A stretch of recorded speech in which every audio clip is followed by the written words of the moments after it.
Israel, America और Iran के दरमियान जंग का दौर लगातार जारी है और इस बीच आपको बता दें कि जंग का दायरा लगातार बढ़ता जा रहा है। इस बीच वार पलटवार का दौर जारी है। जितनी ताकत के साथ इजराइल और अमेरिका तेहरान को टारगेट कर रहे हैं, उससे कहीं ज्यादा ताकत से ईरान अब तल अवीव को निशाना बना रहा है। इस बीच कई बड़े वाक़े इस वक्त हुए हैं और इस बीच आपको बताते चलें कि हमलों की एक पूरी सीरीज एक तरह से चल रही है। आपको बताते चलें कि बड़ी खबर इस वक्त दुबई, मनामा और रियाद से है, जहां पर ईरान ने कई बड़े हमले किए हैं। मिडिल ईस्ट में पूरे मशरिक़ वस्ता में इस वक्त सायरन बजते हुए नजर आ रहे हैं। सायरन की आवाज सुनाई दे रही है, जहां पर दुबई, मनामा और रियाद पर ईरान ने हमले किए हैं।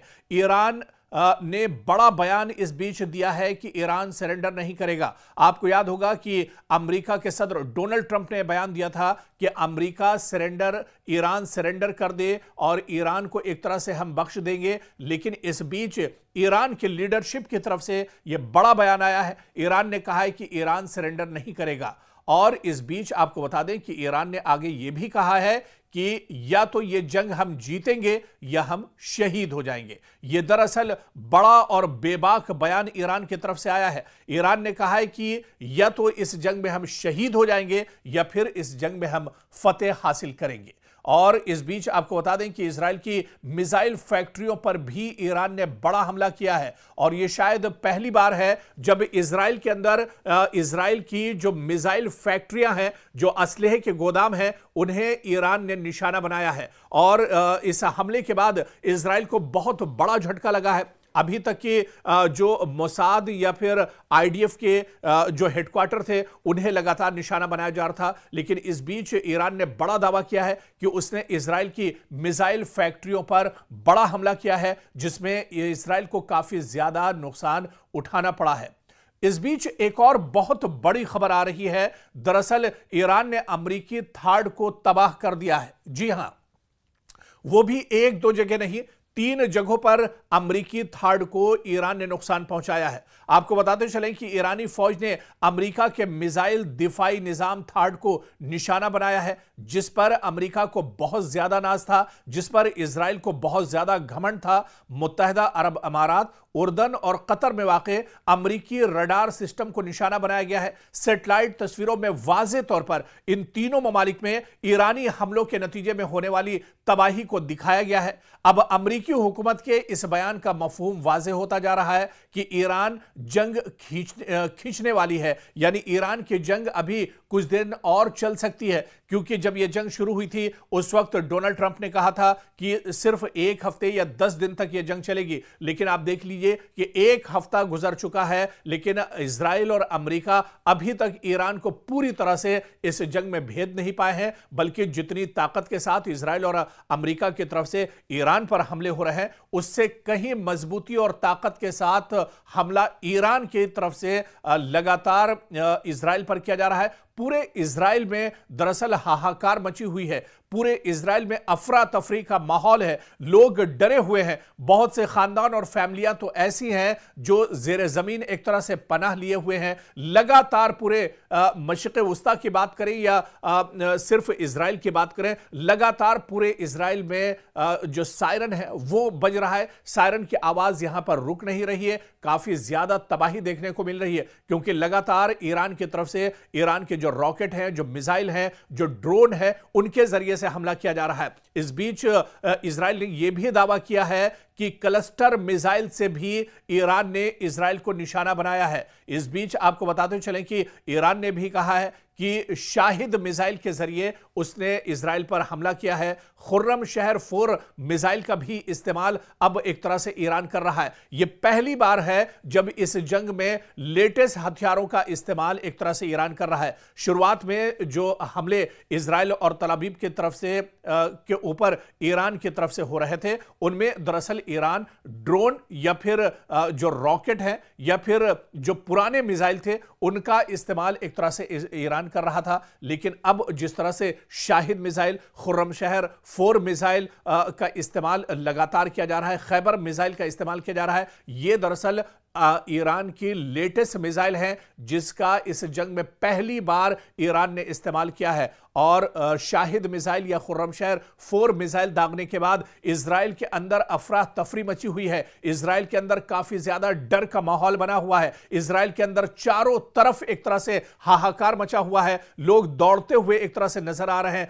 चीखते पुकारते हुए नजर आ रहे हैं, क्योंकि अब जो हमला हो रहा है ईरान की तरफ से, यह हमला पूरी मजबूती के साथ हो रहा है, पूरी सटीक तरीके से यह हमला दरअसल अब ईरान की तरफ से किया जा रहा है। और आपको बताते चले कि इन हमलों के नतीजे में इजराइल के अंदर बड़े पैमाने पर एक तरह से तबाही हो रही है। चारों तरफ मलबा ही मलबा नजर आ रहा है। कई इमारतें एक तरह से जमींबोज हो गई हैं और यहां तक कि जो अंडरग्राउंड टनल्स बनाई गई हैं, जो गुफाएं बनाई गई हैं, जो सेफ रूम दरअसल जेरे जमीन बनाए गए हैं, वो सेफ रूम भी या सेफ जोन भी अब एक तरह से महफूज नहीं है, क्योंकि जिस तरह से ईरान की तरफ से बड़े पैमाने पर हमला किया जा रहा है, इन हमलों में जेरे जमीन रहने वाले जो लोग हैं उनको भी काफी ज्यादा नुकसान पहुंच रहा है। और इस बीच आपको बताते चले कि ईरान पूरी मजबूती के साथ लड़ रहा है और ईरान में सिक्योरिटी काउंसिल के सेक्रेटरी अली लारीजानी ने एक्स पर दावा किया है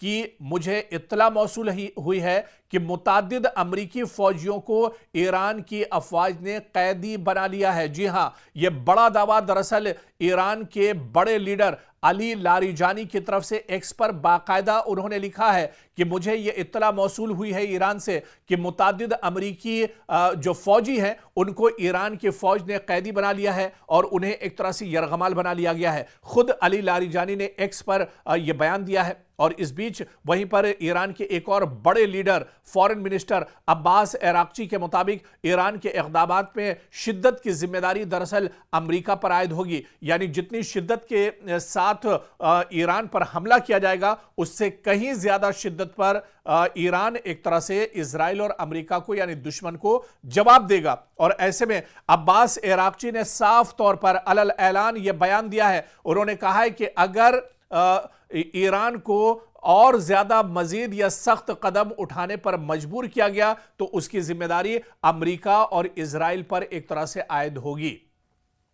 और इस बीच आप देखिए कि पूरे मशरिक़ वुस्ता में हमले रुक नहीं रहे हैं। पड़ोसी ममालिक पर दरअसल लगातार हमले हो रहे हैं, लेकिन ईरान ने एक बात यहां पर साफ कर दी है। ईरान ने कहा है कि पड़ोसी ममालिक पर हम हमले नहीं करेंगे जब तक कि वहां से कोई हमला नहीं किया जाता है। तो ईरान ने यह बात साफ कर दी है, क्योंकि ईरान ने पहले भी यह कहा था कि मशरिक़ वुस्ता में या मिडिल ईस्ट में जहां जहां पर ईरान ने हमला किया है, यह दरअसल जो मशरिक़ वुस्ता के ममालिक हैं, जो अरब ममालिक हैं, उन्हें टारगेट नहीं किया जा रहा है, बल्कि जहां पर अमेरिका की तंसीबात हैं, अमेरिका का साजो सामान है, अमेरिका की सिक्योरिटी फोर्सेस हैं, इजराइल के जो अलायंस फोर्सेस या उसके जो अलायंस ममालिक हैं, उन्हें दरअसल टारगेट किया जा रहा है। और इस बीच ईरान ने यह भी साफ कर दिया है जब तक मशरिक़ वुस्ता का कोई मुल्क हमला ईरान पर नहीं करेगा तब तक ईरान भी कोई जवाबी कार्रवाई एक तरह से नहीं करेगा। और इस बीच आपको बता दें कि डोवियर एयरफोर्स जो कि अमेरिका में आता है, यहां पर एयरबेस पर सदर डोनाल्ड ट्रंप ने ईरान के साथ कशीदगी में हलाक होने वाले अमेरिकी फौजियों की लाशों का इस्तकबाल किया है। तो अब अमेरिका एक तरह से अपने फौजियों की लाशें भिंड हो रहा है। अब आप देखिए कि दुबई में जो अमेरिकी फौजी मारे गए थे, ईरान के हमले में जो अमेरिकी फौजी एक तरह से मार गिराए गए थे, अब उन अमेरिकी फौजियों की लाशें एक तरह से अमेरिका पहुंच चुकी हैं। डोनाल्ड ट्रंप ने बाकायदा एयरबेस पर पहुंचकर इन लाशों का इस्तकबाल किया है और यहां पर अमेरिकी सदर के अहलिया भी उनके साथ मौजूद थी। और अब आप देखिए कि अमेरिका को जानी नुकसान भी इस जंग में बड़े पैमाने पर एक तरह से हो रहा है। डोवियर एयरफोर्स बेस से मौसूल होने वाली तस्वीर में सदर डोनाल्ड ट्रंप को अमेरिकी परचम में लपटे ताबूतों को फौजी तैयारे से उतारते हुए फौजियों को सलाम पेश करते हुए देखा जा सकता है। तो अब अमेरिका अपने फौजियों की लाशें एक तरह से ढो रहा है। हालांकि इसकी उम्मीद अमेरिका को बिल्कुल नहीं थी और अमेरिका ये मानकर चल रहा था कि हम जैसे ही जंग शुरू करेंगे ईरान एक तरह से हथियार डाल देगा। लेकिन ईरान ने यह साफ कहा है कि वो शहीद हो जाएंगे, लेकिन दुश्मन को पीठ दिखाकर या हथियार डालकर नहीं भागेंगे। और वहीं मशरिक़ वस्ता से एक और बड़ी खबर, दुबई में मकामी इंतजामिया के मीडिया ऑफिस ने ऐलान किया है कि दुबई के एक रिहायशी की मौत मिसाइल के टुकड़े लगने से हुई है। जी हां, दुबई में एक बार फिर ईरान ने अमरीकी तंसीबात को निशाना बनाया है और मजीद तफसीलात में बताया गया है कि ये इस शख्स की मौत दरअसल उस वक्त हुई जब दुबई के दिफाई निजाम ने दुबई की तरफ बढ़ने वाले एक मिसाइल को फजा में ही तबाह कर दिया। ताहम जमीन पर उसके टुकड़े एक गाड़ी पर गिरे, जिसकी वजह से इस गाड़ी में सवार ड्राइवर हलाक हो गया।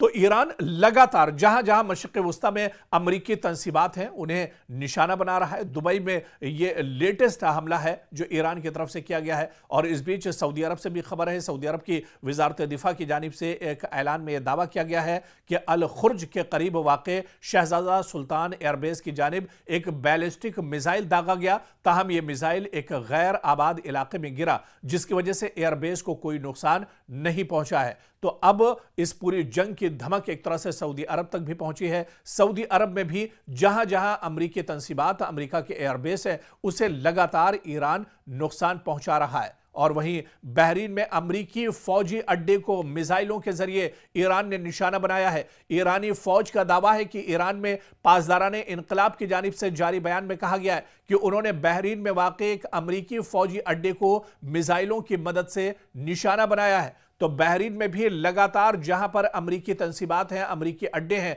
अमरीकी एयरफोर्स या अमरीकी सिक्योरिटी फोर्सेस के जवान बहरीन में जहां जहां पर है, जहां पर अमरीकी अड्डे हैं, अमरीकी ठिकाना है, उन्हें बहरीन में भी ईरान लगातार निशाना बना रहा है। इस बीच पासदाराने इनकलाब के मुताबिक यह हमला उन गैर मुसद्दका इत्तलात के रद्द अमल में किया गया जिनमें कहा गया था कि अमेरिका ने अबनाए हुर्मुज में एक जजीरे पर वाक़े मीठे पानी के प्लांट को निशाना बनाया है। और दूसरी जानिब बहरीन की वजारत दाखिला के मुताबिक मुल्क में हमले के खतरे के पेश नज़र सायरन बजाए गए हैं और शहरियों से कहा गया कि वो महफूज मकामात पर मुंतकिल हो जाएं। यानी बहरीन में लगातार खतरा बढ़ता जा रहा है। बहरीन में लगातार अमेरिका के जो अड्डे हैं उन्हें ईरान निशाना बना रहा है। काफ़ी ज़्यादा यहाँ पर हलचल मची हुई है बहरीन के अंदर। और इस बीच आपको बता दें कि कतर से भी बड़ी खबर, जहां पर कतरी वजारत दिफा ने एक बयान में दावा किया है कि उसने कतर को निशाना बनाने वाले एक मिसाइल हमले को नाकाम बना दिया। तो कतर में, क्योंकि अल उदैद अमेरिका का सबसे बड़ा एयरबेस है और इसी एयरबेस पर कई बार ईरान ने हमला किया है, एक बार फिर से ईरान का मिसाइल अल उदैद एयरबेस की तरफ बढ़ रहा था, लेकिन कतरी वजारत ने अब तस्दीक की है कि जो मिसाइल के जरिए हमला किया गया था, दरअसल इस मिसाइल को नाकाम बना दिया गया है। कतर की वजारत दिफा के मुताबिक मुल्क के फ़ज़ाई दिफाई निज़ाम ने इस मिसाइल हमले को रोकने के लिए कार्रवाई की है। ताहम बयान में यह नहीं बताया गया कि मिसाइल किस मुल्क या फरीक की जानिब से दागे गए थे, लेकिन जिस तरह से पूरी कशीदगी ईरान के साथ चल रही है, ईरान पूरे मशरिक़ वस्ता में अमरीकी तंसीबात को निशाना बना रहा है और जो इत्तेहादी हैं इजराइल के, उन्हें ईरान निशाना बना रहा है। ऐसे में यह कहा जा सकता है कि यह हमला ईरान की तरफ से दरअसल किया गया होगा। आप देखिए कि यह वाक़या ईरान के सदर मसूद पज़ेश्कियान के उस बयान के बाद पेश आया है जिसमें उन्होंने इस बात का इजहार किया था कि ईरान अपने पड़ोसी ममालिक पर उस वक्त तक हमला नहीं करेगा जब तक दूसरी जानिब से इस पर पहले हमला न किया जाए। और वहीं पर सऊदी अरब से एक और बड़ी खबर, जहां सऊदी अरब की फोर्सेस ने दारुल हुकूमत रियाज के सिफारती इलाके पर होने वाले ड्रोन हमले की कोशिश को नाकाम बना दिया है। आपको याद होगा कि रियाज में इससे पहले भी अमेरिका की एम्बेसी को निशाना बनाया गया था और एक बार फिर से उसी जगह को तेहरान की तरफ से निशाना बनाया गया। सऊदी वजारत दिफा के मुताबिक यह हमला ड्रोन के जरिए किया गया था, ताहम सिक्योरिटी फोर्सेस ने बरवक्त कार्रवाई करते हुए इसे नाकाम बना दिया है। और वहीं वजारत दिफा ने बाकायदा सोशल मीडिया प्लेटफॉर्म एक्स पर जारी बयान में कहा है कि इस वाक़े में किसी किस्म का माली नुकसान या शहरियों को कोई चोट नहीं पहुंची है, लेकिन मशरिक़ वस्ता में जहां जहां इजराइल और अमेरिका की तंसीबात हैं, इनके अड्डे हैं, उन्हें ईरान लगातार अटैक कर रहा है।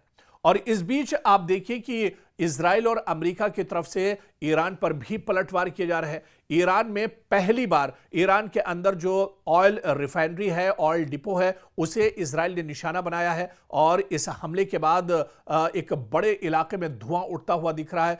एक बड़े इलाके में भयानक आग चारों तरफ एक तरह से दिख रही है और यह शायद पहली बार है जब इजराइल या अमेरिका की तरफ से ईरान के अंदर ऑयल रिफाइनरी को नुकसान पहुंचाया गया है, क्योंकि ये इस वजह से भी जो एक्सपर्ट और माहिरीन बताते हैं कि ऑयल रिफाइनरी पर हमला करना मतलब अमेरिका और इजराइल का अपने पांव पर ही कुल्हाड़ी मारना है, क्योंकि जब से अबनाए हुर्मुज को एक तरह से ईरान ने बंद किया है उसके बाद दुनिया में पेट्रोलियम और गैस की किल्लत एक तरह से महसूस की जा रही है। तो कहीं ना कहीं ये जो कदम है वो अमेरिका और इजराइल के खिलाफ एक तरह से देखा जा रहा है। और इस बीच कुवैत से भी बड़ी खबर आई है, जहां पर कुवैत ने उसके public institution for social security पर हमले की बात कबूली है और उसने कहा है कि इस सोशल सिक्योरिटी जो इंस्टीट्यूशन है इस पर भी हमला किया गया है। बयान के मुताबिक इस हमले के नतीजे में इदारे की मरकजी इमारत को काफ़ी ज़्यादा नुकसान पहुंचा है और यह बयान ऐसे वक्त में सामने आया है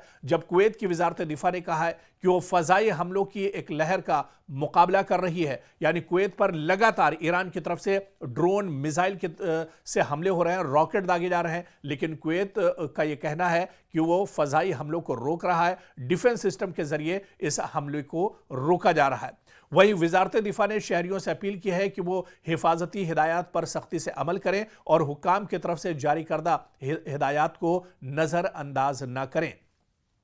इस बीच एक और बहुत बड़ी खबर नॉर्वे से आ रही है। नॉर्वे की पुलिस के मुताबिक दारुल हुकूमत ओस्लो में अमरीकी सिफारत खाने के करीब एक जोरदार धमाके की आवाज सुनाई दी है। पुलिस ने एक बयान में कहा है कि फिलहाल यह वाज़ेह नहीं हो सका कि धमाका किस वजह से हुआ या इसमें कौन मुलव्विस हो सकता है। बयान के मुताबिक पुलिस सिफारत खाने के साथ राब्ते में है और अब तक किसी शख्स के जख्मी होने की कोई इत्तला नहीं मिली है। हुक्काम का कहना है कि मजीद मालूमात सामने आने पर एक तरह से जानकारी साझा की जाएंगी। इधर इजरायली फौज का कहना है कि ईरान ने इजराइल की जानिब कई मिसाइल दागे हैं। रात के वक्त यह हमला किया गया है और इजराइल के फजाई दिफाई निजाम इन मिसाइलों को इंटरसेप्ट करने के लिए लगातार काम कर रहे हैं। फौज के बयान के मुताबिक हाल ही में ईरान से इजरायली इलाके की तरफ मिसाइल लॉन्च किए जाने की निशानदेही हुई है, जिसके बाद दिफाई निजाम को फौरी तौर पर फाल कर दिया गया ताकि इन हमलों को रोका जा सके। हुक्काम का कहना है कि फजाई दिफाई निजाम आने वाले मिसाइलों को तबाह करने की कोशिश कर रहा है और सूरत हाल की मुसलसल निगरानी की जा रही है। लेकिन इस बीच आपको बता दें कि भले ही इजराइल की तरफ से यह दावा किया जा रहा है कि उसका डिफेंस सिस्टम ईरान से आने वाले मिसाइल और ड्रोन को रोक रहा है, लेकिन इसके बावजूद इजराइल के अंदर काफी ज्यादा तबाही है और सबसे ज्यादा जो तबाही इजराइल के अंदर देखने को मिल रही है वो तल अबीब में काफी ज्यादा तबाही हुई है, हैफा शहर में काफी ज्यादा तबाही हुई है, यौम बैत जो शहर है इजराइल का वहां पर काफी ज्यादा तबाही हुई है। बल्कि जो सबसे ज्यादा तबाही हुई है वो दरअसल एक तरह से देखिए तल अबीब में हुई है, जहां पर लोग अब अपने आप को महफूज नहीं कर रहे हैं। जो दावे इजराइल की तरफ से किए जा रहे थे, बिन्यामिन नेतन्याहू की तरफ से दावे किए जा रहे थे कि वो ईरान को मुंहतोड़ जवाब देंगे, वो ईरान के किसी भी हमले को एक तरह से नाकारा बना देंगे, तो एक हफ्ता गुजर चुका है और इस एक हफ्ते के बाद भी आप देखिए कि लगातार ईरान लगातार स्ट्राइक कर रहा है, ईरान लगातार मशरिक़ वुस्ता को निशाना बना रहा है, ईरान लगातार इजराइल पर हमले कर रहा है और इन हमलों का तोड़ या जवाब अमेरिका और इजराइल दोनों के पास अभी तक नहीं है।